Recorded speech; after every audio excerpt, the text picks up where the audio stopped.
Hey, welcome back everybody. B-Hub ready to bring you the next video. Today is top 5 epics. Here's what I want to do to save you some time. I'm going to just lay out what I think the top 5 are right here at the beginning, and if you want to hear my reasoning, stick around for the video. So, coming in at number 5, Reinbeast. Coming in at number 4, Gorgorab. I think that's how you say that. Coming in at 3, Skullcrusher. 2, Seeker. And at 1, my boy Tayrel. So that's going to be my list. If you want to stick around to hear out why, I would really appreciate it. Here we go. So, coming in at number 5, we had Rhymebeast.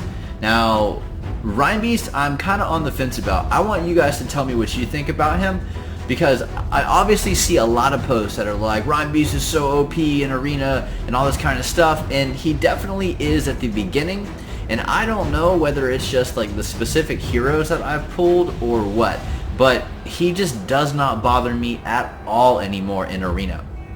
I think I just have some heroes though that are great against defense teams. So I think I'm pretty well suited to take on defensive teams, and this guy doesn't scare me anymore like he used to.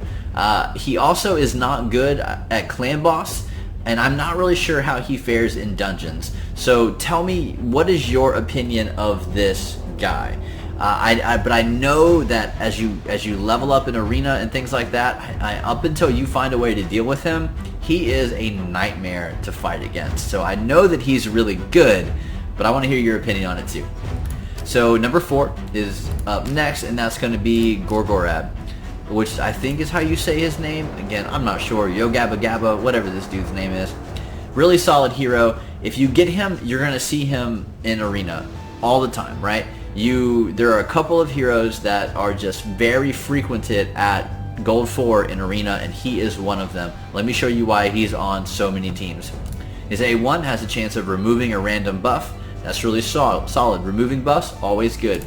2, fills the turn meter of all allies by 15%, and you get the increased attack buff. So anytime you get to have a fast hero who gets to increase the turn meter of your other heroes, that's great. Now 3 is where he really shines. He gets to revive all dead allies with 25% HP, and then he heals them for another 25%.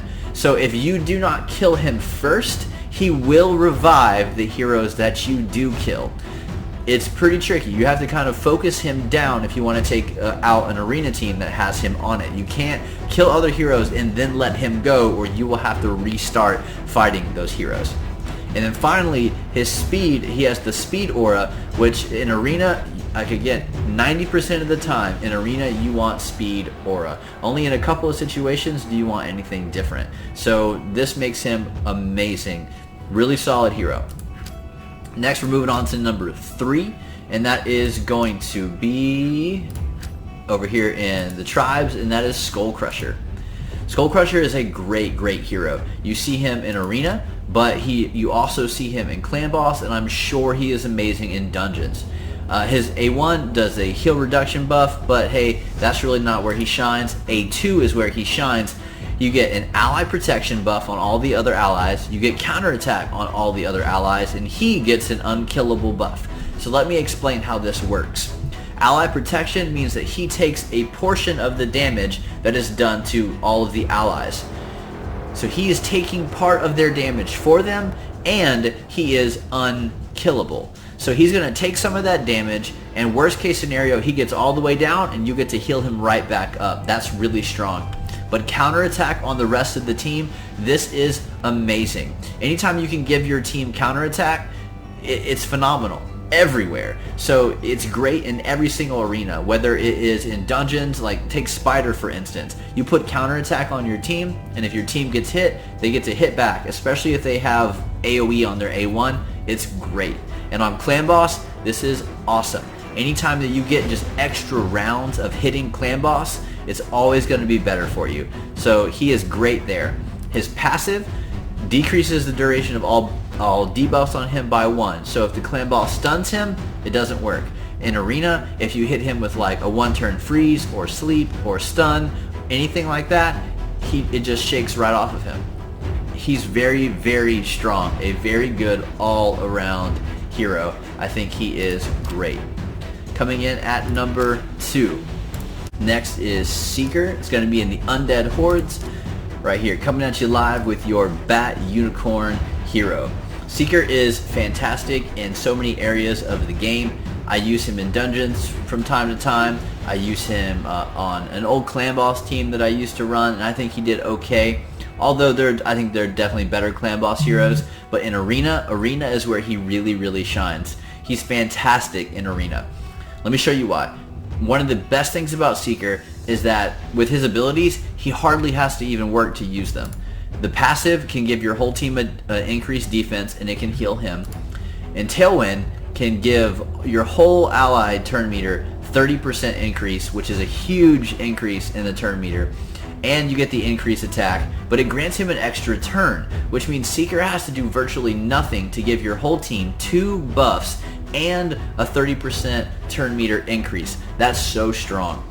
Now, why is Seeker so good, and why do you see him all the time in the top level of Arena? Well, he has 103 base speed, and with this 30% increase, it means that if Seeker goes first, then the rest of your team probably is going to go first as well. And if your team goes first, then you probably win in Arena. Having the fastest Seeker out there is what is going to get you to just win so many more Arena battles, because when you get to just go first, your whole team goes first, you can blast down the opponent team no problem.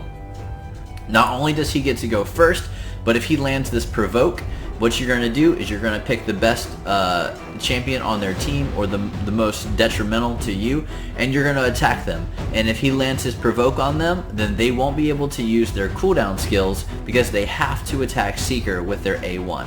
So he is just a phenomenal Arena hero. He's going to help you go first, your team's going to go first, and you're probably going to win. That's why Seeker is just all around all-star and very feared in Arena. If you have a Seeker on your team, it's good. Now the last is my favorite hero, and it is Tayrel. I'm not going to go into depth on his A3 and his A2, although they're both really good. This decreased defense is good for clan boss as well as plenty of other arenas, but Tayrel is good everywhere for everything. I still use him in Arena. I still use him in dungeons, almost all of them, and he is the highlight. He's the all-star of the clan boss team. It's like him and Martyr tied for first place. Martyr throws on the counterattack, but it's not possible if Tayrel doesn't use this decreased attack buff and debuff. And he's the only hero in the game who has decreased attack on his A1 and has a 50% chance of landing this buff. This is absolutely amazing. This is what makes him so good, because he can keep that up on the clan boss the entire fight.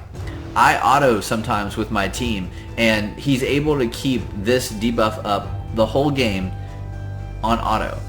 He's phenomenal. He's the only hero that can do this, and the reason why this is so good is because the longer that you last in clan boss, then the more damage that you do. And this literally reads, you get to go twice as long because the clan boss only has 50% of its attack power available. So you go twice as long. Tayrel is amazing for this reason. There is no other hero in clan boss like him who can keep this up 100% of the time very easily. So that's what makes him number 1. So here's what I'm going to do here at the end is I am going to go over what I think is 6 through 10 in no particular order, just to give you a little bit of a bonus for sticking around. I think Skull Crown is going to be on the list. I think she's really great for a lot of different reasons. I think Vrask is definitely a top 10 material, although you will drop him later on in the game, I think, once you get either more lifesteal gear or if you get Battle, obviously.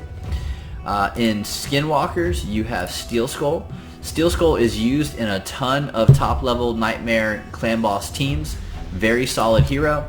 And your final 2 are both in Sacred Order, and that is going to be Juliana, who many of you have probably heard of, and Aothar, who is becoming a lot more popular now that he got buffed by the game creators. So there you have it. There's 6 through 10. And now I want to hear what you have to say. I would love to hear your opinions. My 6 through 10 list is very subject to change. I'd be happy to hear your arguments for other heroes. and happy to hear your opinion. I would love to talk about it with you. So comment below and let me know. Now, if this was helpful to you in any way, hit like, hit subscribe, and until then, I will see you next time. Peace out. Thank you.